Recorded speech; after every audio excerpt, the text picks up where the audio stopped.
And to our top story this morning, after more than 700 days, all 20 living Israeli hostages held by Hamas are now back in Israel, back with families and safe.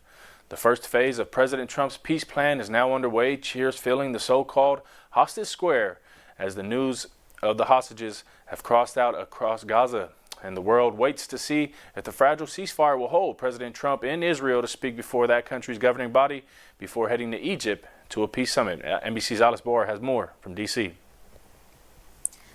Hi there. President Trump addressing Israel's legislature, the Knesset, this morning to a standing ovation with signs across Israel thanking him for his role in bringing the hostages home and bringing an end to the fighting in Gaza, at least for now. This morning, the first images of Israeli hostages held for 2 years in darkness and deprivation in Gaza, finally back in the light, transferred by the Red Cross to be reunited with their waiting families.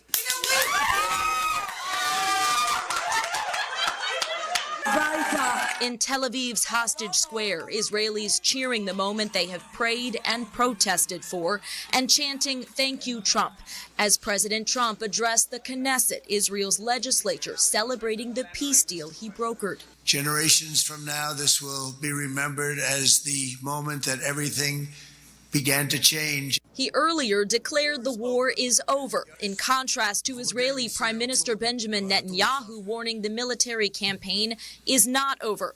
Israel and Hamas have so far agreed to phase 1, the exchange of hostages for Palestinian prisoners while the fighting pauses. Israeli forces pull back to new lines within Gaza and desperately needed aid flows in.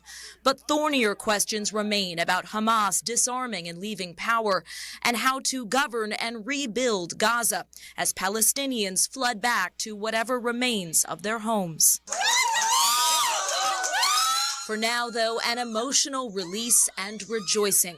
This hostage family seeing their loved one first by phone as President Trump met with some hostage families before a peace ceremony in Egypt, marking a major diplomatic achievement and long-sought relief after 2 years of devastating war.